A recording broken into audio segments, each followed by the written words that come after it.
Thanks for checking out my video. If you want to learn more from me, I have a lot of classes on Udemy. You can find the links to a lot of those in the description.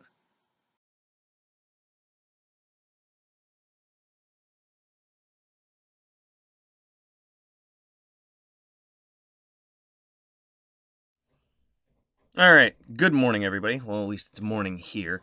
I just got back from a trip to England and I have jet lag. But I'm trying to upload a bunch of videos. So right now it's August 22nd, so this is going to go up, I think, in the first week of September. And if you are a Patreon member, then you get it today. I'm going to see how many videos I can make today, or at least over the next 4 days to, batch the month of September and maybe even beyond. But one of the things that I wanted to address, because this was something that came up a while back, um, an idea cooking around in my head, so I'm looking on my backlist of video ideas, is about how Inanna is not a dark goddess. Let me grab a prop real quick.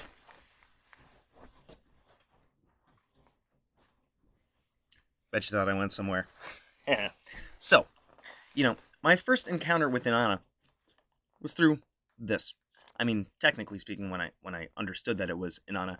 Now, if you have been on my channel for any amount of time, then you know I've mainly built my channel on this book. I have tons of videos on it. I have walkthroughs on it. I have classes on it. I even wrote a companion book and a walkthrough on how to do the gate walking. And why am I talking about that stuff?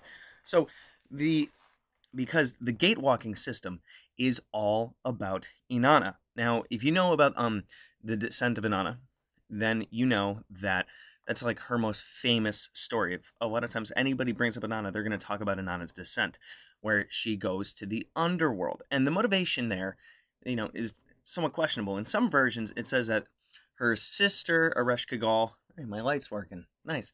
Her sister, Ereshkigal, is mourning the death of her husband, so her sister wants to visit her. And Ereshkigal ends up killing her because Ereshkigal thinks that Inanna wants to take over the underworld. In other contexts, the idea is that Inanna wants to understand everything. So, if you just take the descent of Inanna and you say, oh, she's going into the underworld, and that's an allegory for shadow work and stuff, yeah, sure, that's all well and good. But the idea that she's a goddess of darkness, and then you go into the context of like darkness being about bad stuff or bad emotions and things like that. So if you have negative emotions and things, or if you want to, be vengeful and curse somebody or what have you, then you can work with Inanna. And I would argue the absolute opposite, because when in the Descent of Inanna we have the first written case of death and rebirth. So you might say she's a dark goddess because she goes into the darkness, but what is it really about? Inanna descending into the darkness is about understanding the deep unconscious, about understanding a realm that she has no understanding of, and then emerging back onto this plane of existence, the Kaipacha, as you would put it in Karo terms. But you also need to explore her other myths to understand that she is not a dark goddess. I mean, when you look at it, Inanna chooses the farmer. We're talking about her choosing her mate. And you have a hunter and a farmer, and it's basically a debate about, I don't know, Inanna's like, I don't know which one to choose, who's going to best take care of me. And the hunter says that, he'll bring animals and things like that, and anything that he's able to hunt and catch. And the farmer says that, I can grow crops for you.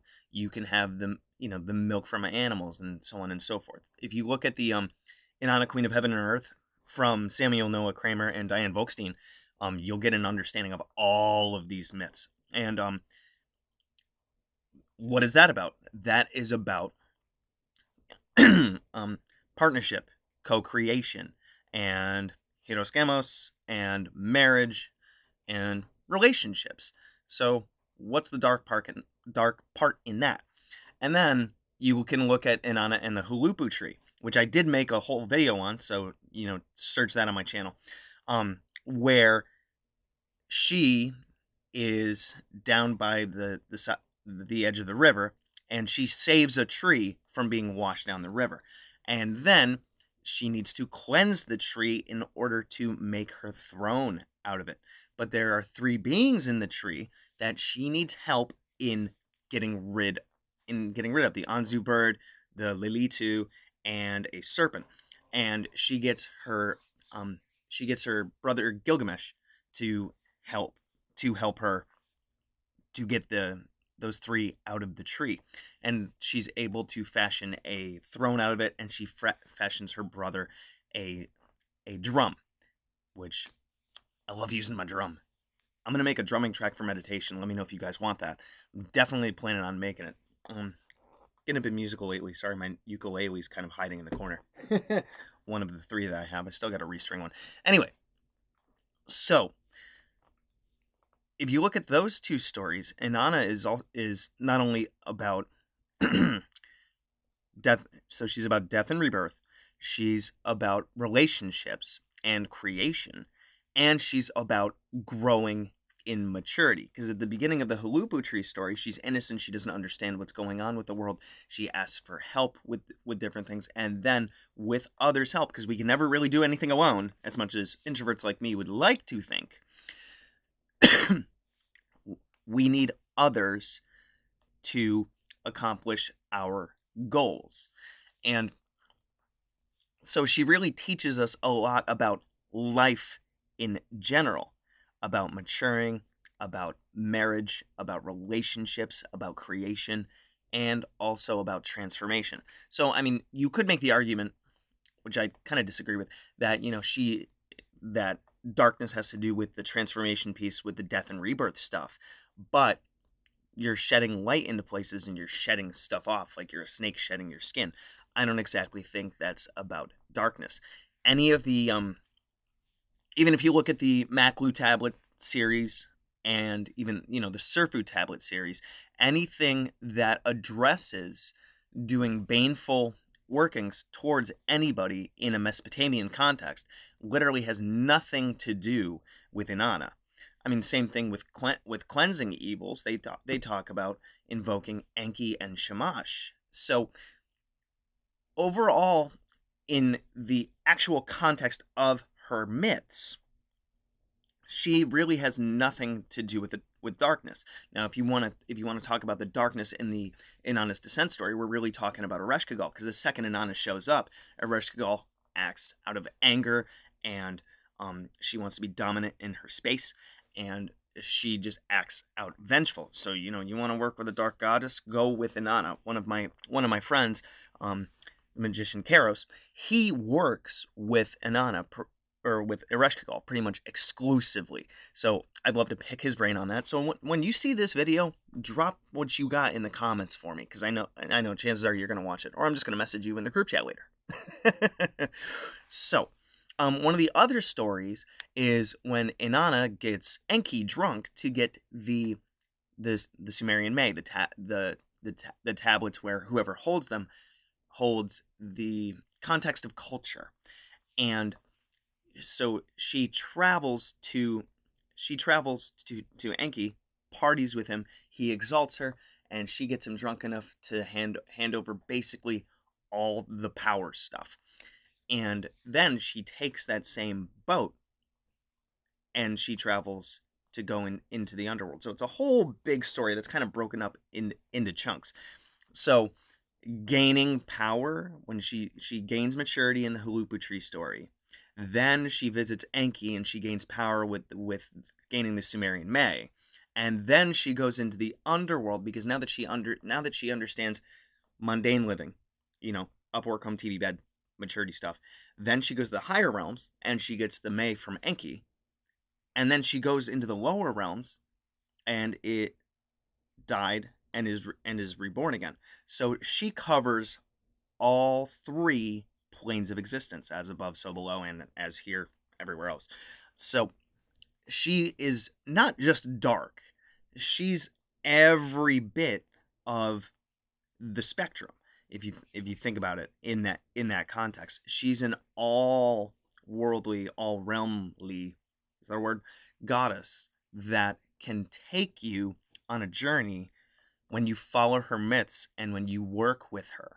So, if you're about understanding your power and your own gifts, invoking Inanna and working with her is a great idea. If you want to die away to old things, then working with her and doing the gate walking, which I do have classes on, and if you want to explore this book, this is not all bad woo-woo, by the way.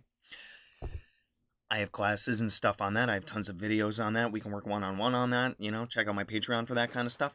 Or email me anytime. So, working with Inanna can basically, she's one of those overarching goddesses that's not pigeonholed. We have so many examples of goddesses where this one is about hunting. This one is about crops. This one is about the water. This one is about trees, and that of course comes later with like a lot of different pantheons from like the Greek and the Roman, which are kind of the same thing. And even you go into like, Celtic Isles and stuff, they have goddesses that are specific for different little things. Inanna is the one that encompasses them all. So is she a dark goddess? No. Is there darkness in there? Yes. I mean, the darkest act you can attribute to her with a little bit of vengefulness is in the Descent of Inanna. After she goes down to the underworld, Ereshkigal kills her, and her servant was told that, hey, if I don't come back in 3 days, go to the different shrines and ask the gods for help. And Shamash says no, and Enlil says, nah, not my problem. And Enki is like, what's happened? So then Enki makes the two elementals. They sneak into the underworld. They give her they sprinkle the food of life and the water of life, and she's reborn, and da-da-da. When she comes back to the land of the living, she's followed by the spirits of the underworld, because once you make space in the underworld, it has to be filled. It's law. It's a law. It's a rule. Even gods have to obey rules of the cosmos. And then as she's traveling, the spirits are like, hey, we need to fill that space. We'll take your sister. No. We'll take your servant. No. We'll take your mother. No. And she goes back to her main city, and she finds her husband just sitting there partying it up. He's not doing any of the things that he should be doing as far as mourning his spouse. So, that point one, he broke tradition. He basically broke the law. He didn't do what he was supposed to be doing. So, she's like, take him, right? And then he runs off, and this is a very similar to the story of Taliesin from the Celtic myths, so I'm probably going to get into that in another video or something, because it's interesting how all these stories interrelate. But the spirits eventually catch up with her husband Dumuzi and bring him into the underworld. And then she's sad because he's gone, and Dumuzi's sister is sad because he's gone. And then you have the agreement that's made where Dumuzi will go down there 6 months, and his sister will go down to the underworld the other 6 months, so that way his sister can see him, and yay, that's all well and happy. And so she and Inanna can have her husband back for 6 months, and you have the cycle of the seasons there. So that little vengefulness of, you're not following the rules, you get punished. You didn't mourn me, you get punished. That's not like eternal damnation if you think about it.